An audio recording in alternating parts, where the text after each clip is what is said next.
Okay, members, the sitting is resumed. Okay, members, the sitting is resumed. It's now time for questions to the Minister of Justice. Question 13 has been withdrawn. I call Meg Nesbitt to ask the first question. Mr. Nesbitt. Question 1. I meet regularly with the Director of Public Prosecutions and most recently met with him at the end of September 2021. Whilst I fully recognise the operational independence of the Public Prosecution Service, our discussions include consideration of the resources available to the PPS in the context of our shared efforts to recover the justice system from the impact of COVID-19. However, as a non-ministerial department, PPS funding does not fall to my department. The Public Prosecution Service receives its funding from the Department of Finance. The Director of Public Prosecutions is also a member of the Criminal Justice Board, the main strategic oversight group for the criminal justice system. The Board meets on a regular basis and, where appropriate, includes discussion on the availability of resources. Supplementary, Meg Nesbitt. I thank the Minister for that answer. Has she given any consideration to the implications for the Public Prosecution Service should the Stormont House legacy proposals go ahead, and particularly an historical investigation unit? Well, I thank the member for his question, and I think it is one that causes all of us considerable concern. I am on record as saying that the justice system, as currently constituted, is not the right mechanism through which to deal with all of the issues in respect of Stormont House. When it comes to the issue of dealing with legacy, I believe that we need a properly managed approach. I believe that Stormont House would allow us to do that over a fixed time period and allow us to do that in a progressive way, which would lead to good outcomes. The Public Prosecution Service have, of course, engaged with us in those legacy discussions and with the NIO, as you would expect in terms of resourcing. And it will be challenging for all parts of the justice system, which is why it's important that any comprehensive arrangement for dealing with legacy issues is also properly funded. Justin McNulty. Minister, I just attended a gut-wrenching event out in the front where the families of the disappeared walked in silence to the steps of Stormont and laid a wreath in memory of those people who have disappeared. I was speaking to Oliver McVeigh, whose brother has been lost for so many years. I was speaking to Anne Morgan, whose brother Seamus was found 4 years ago and was buried 4 years ago, and she still pinches herself every day to say he's been found. The families are so strong, the dignity is extraordinary. Can you tell me the pressures within the system, within the Justice Department, the resources, are the resources there to help those families locate their loved ones? Are the resources there to ensure that those responsible for the disappeared will be brought to justice?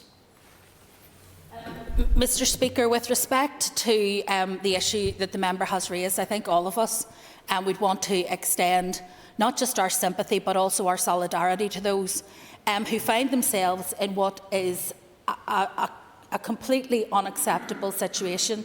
Not only have they lost a relative, but they have found themselves with no place to grieve, no place to mark that passing, and no way of actually giving a dignified burial to their loved one, and that compounds their grief and hurt. So I think that's the first thing I want to say. With respect to the recovery of remains, the member will be aware that the responsibility for the International Commission for the Recovery of Remains lies with the Northern Ireland Office rather than with my department. However, when it comes to holding those to account who took lives and who disposed of the bodies in such a barbaric fashion, I have to say that, as I answered the earlier question, I believe that the justice system is the only show in town when it comes to dealing with those who have conducted themselves in such a way at this point in time. However, the government's proposals that they have brought forward would deny that option, even were further evidence to be made available. I think that that would be the wrong thing to do for the very reason that you have spoken of today, and that is the grief of the families and the fact that it has already been compounded in their long wait for justice, now potentially to be denied. I think it is important and incumbent on all of us to find a solution to this, which offers a viable alternative and a funded alternative to what the government is currently proposing, because I don't think any of us in this House would want to be party to the pain that victims have suffered over many, many years. Okay, then, moving on to call Mark Durgan. Question 2. I believe the provision of effective and consistent relationship and sexuality education in all schools is vital in providing children and young people with the information and tools they need in life to understand healthy relationships, make informed decisions and protect themselves. Changes to how RSE is provided in schools does not fall within my department's responsibilities and can only be delivered by the Department for Education. However, I am keen that my officials should support such work insofar as is possible. That is why I wrote to the then newly appointed Education Minister, Michelle McIlveen, in early July, seeking a meeting to discuss what steps were being taken by her department to improve RSE. I wrote to her again on the 11th of October, but still await a response. I believe there is real momentum in the community for progress in this area, and so I have asked the Education Minister to give the matter her urgent attention so that we can arrange a mutually convenient time and date to discuss these important issues. Members will be aware that I previously met with the former Education Minister Peter Weir in March to discuss the same issues around improving RSE provision. During this meeting, Mr Weir gave a commitment that his department would lead cross-sectoral work to look at improving the provision of RSE, including a review of the minimum content order in relation to RSE. My department subsequently arranged 3 workshops in June to allow stakeholders to put their views directly to Department of Education officials about how they believe RSE provision can be improved. I understand the participants in those workshops also identified gaps in the current minimum content order and made suggestions about those elements of RSE they felt should be made mandatory as part of the curriculum in all schools. While I understand that any changes to the minimum content order will require legislation and that will not be progressed in this mandate, Department of Education officials have advised that they believe there is other work that can be taken forward in the interim, and they will report back to the Gillen Education and Awareness Group, which is chaired by my department, with their proposals. Mark Durgan, supplementary. I thank the Minister for her answer and indeed for her endeavours at cross-departmental working on this issue that isn't solely, if at all, under her remit. It's disappointing that her efforts haven't been reciprocated, and I think that's something that we should all bear in mind and try to get enacted. Could the Minister outline the importance of getting this done, the importance to society? Well, I think, Mr Speaker, if we look even in recent days and weeks at a number of issues, including, not least of all, the spiking of drinks, for example, where we have seen a rise in the statistics in that regard, it is hugely concerning that we do not provide young people with the kind of relationship and sexual education that would allow them, for example, to fully understand and explore issues around consent, to fully understand and explore, for example, issues around domestic violence and abuse, and to equip them not just with the tools but also with the knowledge to be able to protect themselves and to protect those around them from abuse and exploitation. It is also important in terms of young people moving forward and having healthy relationships, both emotional and sexually healthy relationships, that they are equipped with the full spectrum of information that they need to be able to do that safely at a time of their own choosing and free from coercion or control. Without that, it's very clear that Sir John Gillen felt that without changing our RSE education, we would not be able to have the cultural shift in attitudes in our society that would lead to a change in the kind of entitlement that we see displayed when people spike people's drinks, assault people in the street, harass women going about their daily business, or indeed engage in sexual assault, and not only of women, but of many people who are out there, who are socialising and getting on with their lives and who find themselves subject to sexual harassment and abuse. I think if we're going to change the culture, we need to start with the next generation, and it's for our generation to ensure that we provide the best possible education for them. I call Nicola Brogan. I thank the Minister for her answers so far. Minister, given the importance of relationship and sexuality education in tackling domestic and sexual violence and violence against women and girls, as you know, has been quite timely, given, as you just said, the recent reports on drinks being spiked in that, does the Minister share my concern at the lack of progress being made by the Education Minister in relation to sexuality education in schools? I very much welcome the previous Education Minister's commitment to look at the minimum content order. I think that is the place to start. At the moment, the minimum content order is about as minimal as a content order can be, and therefore it leaves schools with a wide latitude to decide whether or not they will give people full sexual and relationship education or whether they will take a very minimalist approach. I think it's hugely important that all young people, in the same way they're taught maths and numeracy, literacy and all of the other subjects that equip us for life, it's hugely important that people are taught the right skills when it comes to being able to enjoy relationships in a healthy way and in a way that isn't subject to coercive control or abusive patterns.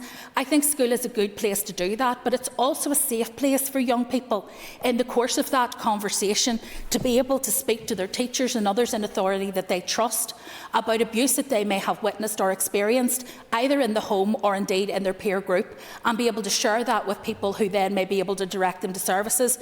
So by providing the opportunity to speak, we give people that extra support. It is, of course, disappointing that we haven't made more progress than we have already, but in fairness, I think that the department's officials are working very closely with mine in order to try to build up the base of evidence, and I hope that I will get the opportunity to sit down with the Education Minister in the future, because I have no doubt that she, like me, is concerned about this issue. Call Rosemary Barton. Thank you, Minister, for your answers so far. Minister, can you provide an update of the work carried out by the Gillen Education and Awareness Group? With respect to the Gillen Education and Awareness Group, it is one which my department chairs, but it also includes members from a number of other organisations. So, for example, it includes the Education Department and others. We have also set up a group within that to look at RSA and particularly the minimum content order. That group is cross-departmental and multi-agency. There are a number of organisations which are helping to take forward those Gillen Review recommendations. The groups chaired by my department, Health, Communities and Education, are all represented, along with 30 other different organisations. For example, Nexus, Victim Support, the Rainbow Project, Carafriend, PSNI, NSPCC, the Education Authority, Interfaith Group, Raise Your Voice and CCEA. So, as well as work in relation to RSE, the group is also conducting scoping work to inform the development of strategic communications to challenge the myths around serious sexual offences, which I hope will be able to launch next year. So there is a huge amount of work ongoing, and if members would, when they're on Twitter, take the opportunity to share the pinned tweet on my department's site at the moment. We are doing some work around rape myths and how we bust those myths in wider society, so that when people do actually go to court, we have a well-informed cohort in the jury. Call Jim Allister. It is incumbent on us all to cooperate with policing, to support the police in their work, and to respect due process and independent oversight mechanisms, which are specifically designed to ensure public confidence. I will continue to work with the Chief Constable and his senior management team to help build and maintain public confidence in policing, and I would once again ask political and civic leaders to play their part as well. Public confidence in the police should be based on how they perform for the whole of our community. The recent narrative around a lack of confidence in policing seems to me to be based on perception rather than fact, and to be far from universal. So it may be helpful for the member to focus on some of the facts as they stand today. Last year saw a further increase in drug seizures, with drugs with a street value of over £1.2 million taken out of circulation. Crime rates for violent crime, burglary, robberies, vehicle theft and criminal damage have continued to show a sustained downward trend. During the month of August, the PSNI received 64,491 requests for service, processed 2,067 arrests, prepared 3,108 case files for Public Prosecution Service, and travelled over 1 million miles to respond to calls from the public. And in reality, there has been a consistent increase in victim satisfaction with the police over the past 4 years, with 86% of victims reporting the PSNI treated them with fairness and respect in 21-22. Therefore, I think we should all work together to support the PSNI to progress their proactive focus on those doing harm within communities. This is what builds confidence and, in my view, what communities really care about. Minister, supplementary. If the Minister thinks that there isn't a lack of confidence from the Unionist and Loyalist community and it's only a matter of perception, not reality, then I'm very disappointed by her complacency on this issue. Does she think maybe that she contributed to that lack of confidence by her action in her vote in this House a few weeks ago, when she voted against the removal of convicted prisoners from the policing board? Does she not think that feeds the view that there is and gives cause to the lack of confidence within the police arising from many in our community? And how can she justify saying to the community it is right to have convicted terrorists sitting controlling the police through the policing board?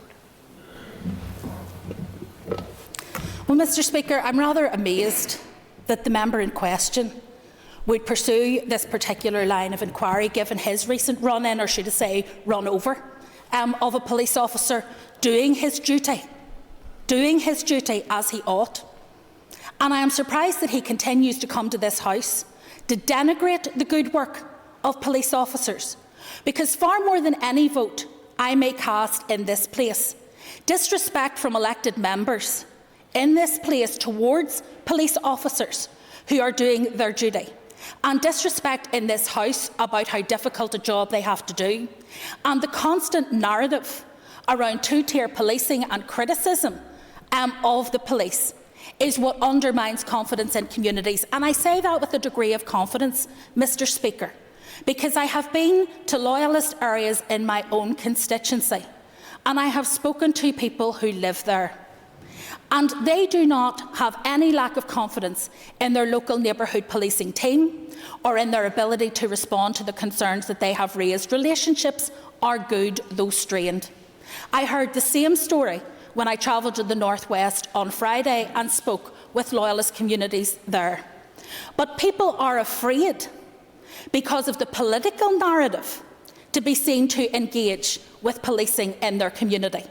So it is incumbent on people like the questioner to take some responsibility if people are feeling a lack of confidence in policing, and to focus on supporting the police rather than undermining them at every cut and turn. I'm going to call Trevor Clark. Mr Speaker, and follow on nicely from the Minister's response. In terms of those political representations, I note you didn't touch on the comments from one of the policing board members, indeed one of those people you appointed, where she talked about even the RUC being a sectarian force, and on every opportunity she talks about 50-50 recruitment. However, none of the individuals from the national side seem to go openly out and encourage nationalists to join. Do you think it's helpful, her comments around the RUC, which is now obviously the PSNI, do you think that builds confidence within the unionist community, giving her comments around that subject? I think what would build confidence right across this community is if we did what was envisaged in the Patton report and took politics out of policing, focused on the stuff that I have talked about in my answer to the member from North Antrim, about delivery for communities, about tackling crime. And no, it isn't acceptable, frankly, for anyone in this House, from any perspective, to undermine respect for policing. It isn't acceptable. It is incumbent on every single one of us to do everything in our power to try to encourage more people to join the police service so it becomes even more representative than it currently is. There is an opportunity, Mr Speaker, for people to do that today, to encourage people to step forward and actually join the PSNI. And I am aware that on different occasions, every party in this chamber has supported police recruitment campaigns, physically turning up to their launch and also issuing statements encouraging people to apply. So I think what we need to do now is try to get beyond the tit for tat around policing and actually focus on the job they're doing and holding them to account. And I know that as a member of the policing board, the member would obviously want that as well. Call John Blair. Mr Speaker, in the week where we mark the 20th anniversary of the PSNI, and the bravery and community spirit of those who serve in it. Does the Minister agree that building confidence in policing is also about building confidence in the oversight structures such as the Policing Board and the Police Ombudsman's Office, and avoiding party politicking around these structures, their clearly defined independent roles and the personalities of those who serve in them? It is incredibly important, Mr Speaker, that at the new start we had for policing, we did not trash the reputation of what went before. Many honourable people served in the PSNI or in the RUC, and many of them gave their lives and more in service of this community. Their families have suffered a great deal, and there was no intention, and it was clear from what happened in Patton, there was no intention to undermine that record of service. But what it did provide was a fresh start for policing that would allow the entire community to buy into policing, to engage in support for policing, to encourage their communities to come forward and get involved in policing. And 20 years on, that should still be our ambition. There are, of course, underrepresented groups within the PSNI, and we should seek to address that at every opportunity, and today is one such opportunity. However, the member from South Antrim is correct. It is not just about support for policing. It is also about support for the overarching structures that are there to ensure that policing is not politically motivated, that no single member of this House has any overarching control of policing. That is how it should be. And I believe that if we invest our time and energy in the structures at the Policing Board and in support for the work of the Ombudsman's Office, then I believe that we, through those tripartite arrangements, will have the best and most robust arrangements possible to provide the confidence within communities that is needed. But ultimately, people will listen to the voices of their elected representatives. And amplifying grievance is not the way to build confidence. Addressing the issues in a constructive way is the way to build confidence, and members need to focus on that going forward. Bradley. I appreciate the Minister taking the opportunity to set the record straight that nationalists do encourage people to join the PSNI and have consistently done so for 20 years. And I would also use the opportunity to ask the Minister, does she believe that type of reckless, inaccurate questioning is divisive? And as we embrace a recruitment process where we try and build a police service that is truly reflective of our entire society, questioning such as that has been put on this floor today is absolutely unhelpful and does not reflect society. And in this case, society are very often ahead of the people who claim and purport to represent them. Take a seat a second, please. I wanted to call for order here, because everybody is entitled to ask a question who's called. They're also entitled to be heard. Everybody else has the same opportunity to raise their hands or stand on their feet if they want to ask a question. Sadly, I think that this entire line of questioning today has been unhelpful in terms of being able to encourage support and confidence in policing. We have an opportunity as members of this House not just to reflect what happens in our communities, but to lead change in our communities. And so it is incumbent on every single one of us in what we say and what we do to show that leadership, particularly when it comes to sensitive issues around policing. All parties in this House who have had the opportunity to do so have nominated their representatives to the Policing Board. They have engaged with policing in a constructive way in that forum. It is important that when we come to this House, we continue to engage in a constructive way when discussing policing issues, because what we want to do is encourage more people to come forward, create as reflective a police service as we can of our wider community, and enhance the acceptance of the police right across our community, because it is in the interests of those we serve, in terms of their safety, their security and their health and well-being, that they do have positive relationships with the PSNI. Thank you, Mr Speaker.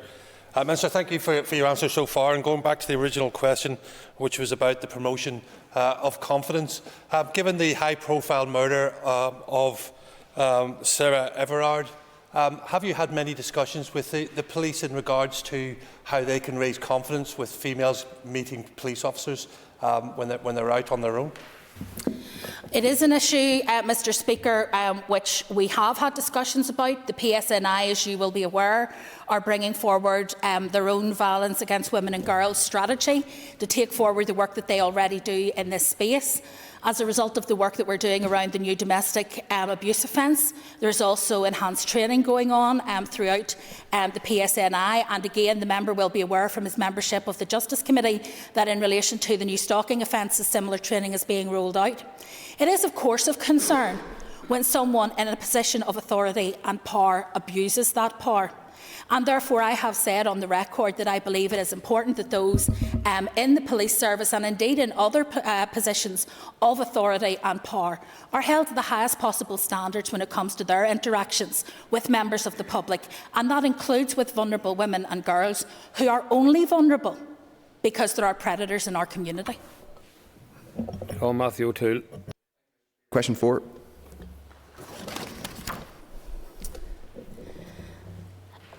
Mr Speaker, I know every member of this Assembly finds it abhorrent that slavery in any form is happening in Northern Ireland, but sadly it is. Raising public awareness to identify and to help eradicate modern slavery and human trafficking is therefore a key priority for my department and for the wider executive. My clear commitment to tackling modern slavery and human trafficking crimes is set out in the Northern Ireland Modern Slavery and Human Trafficking Strategy for 2021-22, published earlier this year.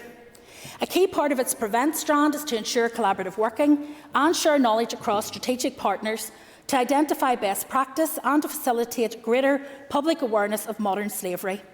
My officials work with key statutory and non-statutory partners to maximise every opportunity to raise awareness through social media, information on Northern Ireland Direct, and this year we've been able to support a number of projects working on these issues through the Asset Recovery Community Scheme.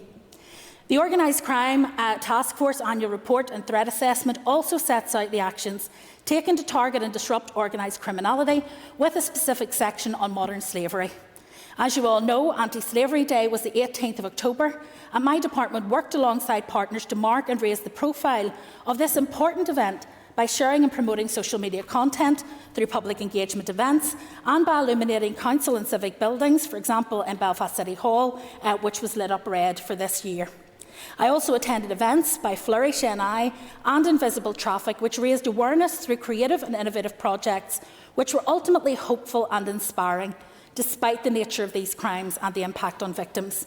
I'm committed to taking every opportunity to raise awareness, to send the message that violations of human rights will not be tolerated, criminals will be pursued and prevented from causing further harm, and victims will be protected.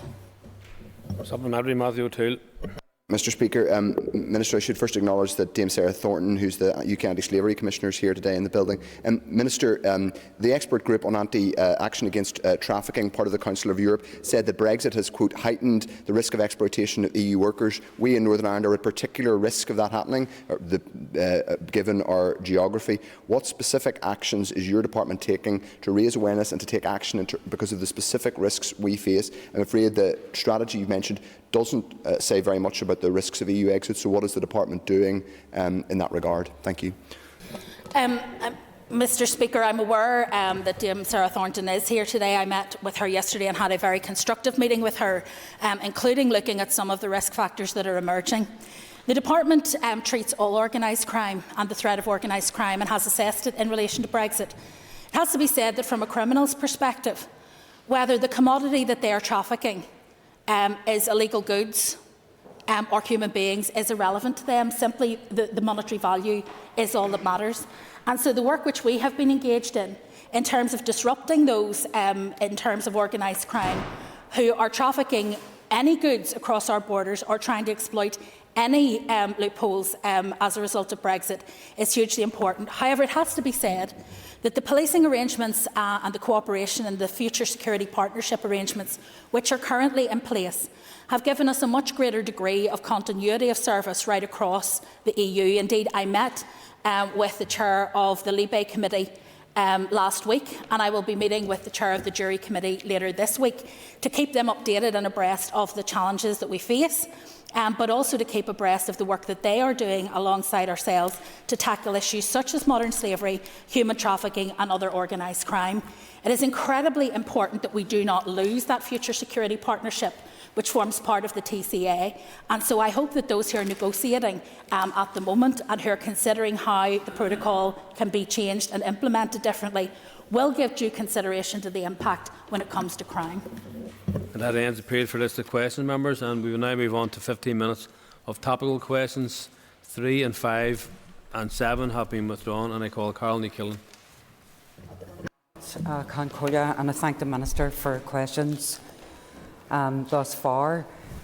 It's already been raised here by several members in relation to the concerns around the increasing drink spiking, and particularly, in recent times there was reports of a young woman having to be hospitalised in Derry. So, Minister, do you believe that the law in this area is adequate?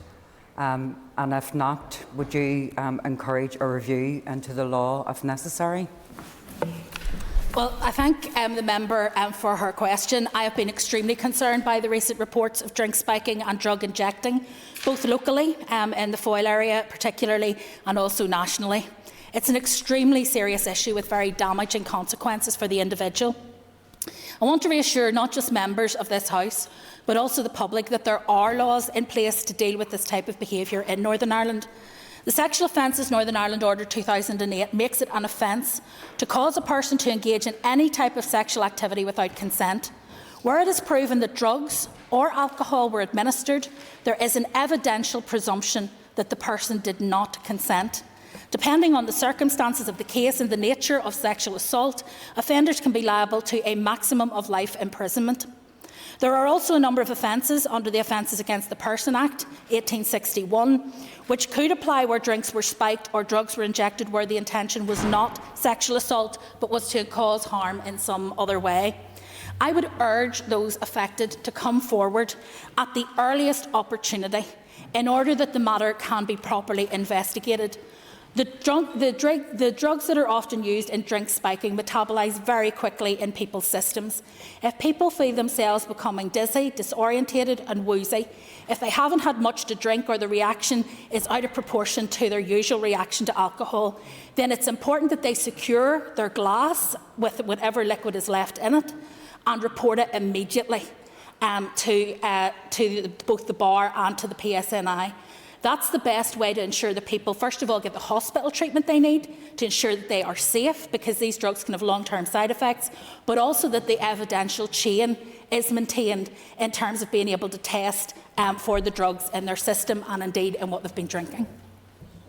Supplementary, Carol Ní-Killen. Thank the Minister for her response, and she did outline some of the physical and indeed psychological impacts that this can have. And again, it's carried out with the overwhelming intention for rape and sexual assault, the majority of which are on women and girls. Would the Minister agree that this could be an issue that's examined as part of the Violence Against Women and Girls? And I'm sure she would also agree that it is terrible in the 21st century that we're having to educate overwhelmingly women and girls on how to protect themselves, when the penalties for these offences should be the deterrent, not trying to teach women and girls how to be safe, going out for a drink, going for a walk or going for something else. It's ridiculous. I completely agree with what the member is saying and with the sentiments in terms of what she's saying, and we will listen very carefully to victims and also to the police and to other partners in the justice system. And if there is a need for us to review the law, if the law is deemed to be inadequate in any shape or form in terms of the emergent patterns of behaviour, then of course we are open to that, as we would always be. But the member is right. It is not fair for society to transfer the responsibility for the safety of women and girls onto women and girls. Women and girls are not raped because of women and girls. They are not raped because they have been drinking. They are not raped because of what they were. They are raped because of rapists. And so what we need to do is tackle those who are the perpetrators of these crimes and not transfer responsibility for this kind of behaviour onto the victims of these crimes. And it's so important that women and girls and everyone in our community is alert to the risk, but also is free to socialise without having to constantly be aware of predatory individuals who may take advantage of them. And I would encourage people who are socialising in groups of friends, in bars and wherever they may go, watch out for the other people around you, not just for yourself. Watch if you see people interfering with other people's drinks. Watch if you see suspicious behaviour, and more than just watch, do something about it, report it, because you could be the difference between somebody being assaulted and not being assaulted. And we know that in a number of recent cases, the reason those young women were not assaulted was because their friends got them to hospital and got them to help as quickly as possible and protected them. You call Robin Newton. Thank you, Mr. Speaker, and can I thank the Minister for her answers so far. Minister, can I ask you to confirm the planned number of full-time PSNI officers and the number of part-time PSNI officers, and also to confirm the shortfall in numbers? I will write to the member with the details of all of those. The member will know that the target for PSNI officers set out in the NDNA agreement is 7,500 officers. There is currently the funding to raise the current complement from 7,000 to 7,100, which is why there is a recruitment campaign ongoing starting today. And it is my department's role to try to secure the funding for the remaining number of officers. The member will also be aware of the budget settlement and the announcements in England and Wales with respect to the number of additional police officers for England and Wales. And I'm sure he will be encouraged to know that I've written to the Finance Minister to ensure that when it comes to Northern Ireland, we are not overlooking the responsibility we have to meet those NDNA targets as we move forward. Robin Newton, supplementary. Thank you, Mr. Speaker. And welcome the fact that the Minister is going to write to me on the PSNI full-time officers. Perhaps the Minister would be able to answer the question on the shortfall in part-time officers at this moment in time. Well, as I already said, the member asked both questions at once, and I said I would return to him with the numbers. I don't have the number of part-time officers currently in terms of complement, but I'm happy to write to the member and give him those figures. However, I could remind him, of course, that he is at liberty to write to the Chief Constable who is responsible for staffing, because whilst we provide the Chief Constable with funding, it is the Chief Constable who determines how many officers he has in cooperation and collaboration with members of the Policing Board. It is not my job to dictate to the Chief Constable how many officers he employs. You call Kelly Armstrong. Thank you, Mr. Speaker, and thank you, Minister. Minister, I'm going to return back to the issue of drinks being spiked or young people, in fact, being jabbed in their arms with some sort of drug. As the mother, as you know, as a mother of a teenage girl, I'm extremely concerned that this is something that is happening at a time when nightclubs and so on are back open again. Does the Minister agree with me that it has never been more important for all of us to do what we can to end violence against women in Northern Ireland?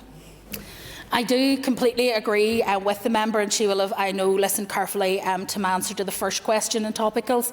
The very specific experience women and girls face within society in terms of both direct and indirect violence is an issue that is extremely important to me and one that I have prioritised. It's for this reason that I recommended a cross-departmental violence against women and girls strategy to the Executive. And this cross-cutting issue, the Executive Office will then take forward, along with cross-departmental cooperation, to ensure that we support delivery that is effective. And I will do all that I can in order to support the strategy. I have asked I've actually raised the issue of drug spiking at the Executive, but I have also asked for an update at the next Executive in terms of progress with respect to the Women and Girls strategy. I've also listened to victims and have been working with partners such as the PSNI on the issue of spiking drinks, and will be discussing it further with the Chief Constable when I meet him this afternoon. Again, I would urge anyone who believes that they may have been spiked or injected to report it to the police. Chief Constable is going to update me on his work to address violence against women and girls, and I've asked the Executive, as I said, for an update later this week. During this mandate, Mr Speaker, I have brought forward an ambitious agenda of activity to protect those most at risk of violence, including Domestic Abuse and Civil Proceedings Act, the Stalking Bill and changes to implement recommendations of the Gillen Review. Has included discussions with a wide range of stakeholders. While many of the measures will affect everyone in society, they will disproportionately benefit women and girls due to the gendered nature of many of these offences. Supplementary, Kelly Armstrong. Minister, and thank you very much for the work that you're doing. Minister, one of the issues that has come to light for me, as I mentioned, I'm a mother of a teenage girl, is when she walks home that she faces indirect violence through street harassment, and street harassment seems to be something that is just coming up more and more often for young women. You will be aware of the ongoing harassment of women outside the John Mitchell Clinic in Newry, amongst other locations. Does the Minister agree that buffer zones or safe access zones are necessary to protect those young women accessing healthcare, as well as the staff who provide those services? I thank the member for her question, and I think that there are two distinct elements to this. There is the more broad issue of street harassment, which is incredibly difficult to tackle through a criminal justice lens, but it is one where I'm working with others who are campaigning in this space to see if there is more that can be done to protect women from unwarranted abuse in the street. It is an incredibly frightening experience for young women to be approached often by quite bawdy individuals who are shouting abuse or making lewd comments as women are going about their daily lives. It is completely disrespectful, and I think that that is something that we need to target. I'm also fully aware of the ongoing protests that are being held outside healthcare facilities across Northern Ireland and the disruptive impact that it's causing, not only to vulnerable pregnant people who are seeking to access abortion services, but also those seeking general medical care and healthcare staff who are trying to carry out their duties. No one should have to face that kind of harassment. Everyone has a right to protest, but equally everyone should have the right to access healthcare free from harassment and intimidation. Healthcare workers should be able to go to their work free from this type of violence. I'm conscious that all trusts are reporting significant challenges in dealing with this issue, which appears to be growing. I am also concerned that some trusts are saying that they are having difficulty in terms of the location where abortion services are being delivered, in terms of resolving the issue, and that creates real disruption to their patients. I had hoped that we would be in a position to table an amendment to what was the Justice Miscellaneous Provisions Bill to provide for exclusion zones, but disappointingly we couldn't get executive agreement to that introduction. However, I support Claire Bailey's private member's bill on safe access zones and will continue to assist its progress in whatever way I can. I call Mark Durgan. I thank the Minister for her answers thus far. Minister, a prisoner from my constituency was very grateful to be granted a compassionate temporary release at the weekend that enabled him to spend precious hours with his father as he passed away. Upon his return to prison, however, his family tell me that he was handcuffed, strip-searched, isolated in a dirty cell. This man suffers from poor mental health. Getting his medication was a handling. Meals are still being pushed under a door to him, and I'm not even sure if he's been able to shower since. Can the Minister answer me, is this common practice? Is it COVID related? And would she agree with me that it certainly doesn't sound compassionate? Mr Speaker, it also doesn't reflect my experience and indeed the kind of report that I have had of the self-isolation units within the prison service. I have to say that that doesn't tie with what we have seen and what I have witnessed in terms of the service that's being provided by prison service. Northern Ireland Prison Service has a responsibility to, as far as possible, mitigate the risks of COVID-19 for the whole of the prison population. Having safeguards in place in prison establishments is important, given the prisons are dynamic residential communal settings. As such, they are highly prone to outbreaks of COVID-19 and as the result of importation of even one single case. Prison Service has a number of processes in place to mitigate the ongoing risk presented by COVID-19 in the prison environment. This includes placing prisoners in isolation when they are newly committed or temporarily released from custody, and they are advised of that before they leave custody. The measures that NIPS have introduced have been largely successful in preventing any widespread infection amongst staff or prisoners. Using isolation is consistent with the guidance from the World Health Organization and the Public Health Agency and has been a very effective safeguard in preventing the transmission of COVID-19 into the prison environment. From the 25th of October Northern Ireland Prison Service have reduced the period of isolation from 14 to 10 days for individuals who are double vaccinated, dependent on receiving a negative PCR test at day 2 and 8. This change has been supported by the Public Health Agency. During their time in isolation, people in custody have access to healthcare, legal representation, showers and can maintain family contact. Prison Service takes very seriously the safety of staff and all those placed in their care and is committed to doing everything possible to prevent the spread of COVID-19 in the prison. Obviously, I cannot discuss individual cases. As with the rest of society and in common with the Northern Ireland Executive's approach, we want to relax the restrictions that apply to prisons and people in our care in a way that is timely, safe and sustainable. And I would encourage the member, if he has particular concerns, to speak to the Director-General of Prisons in the first instance.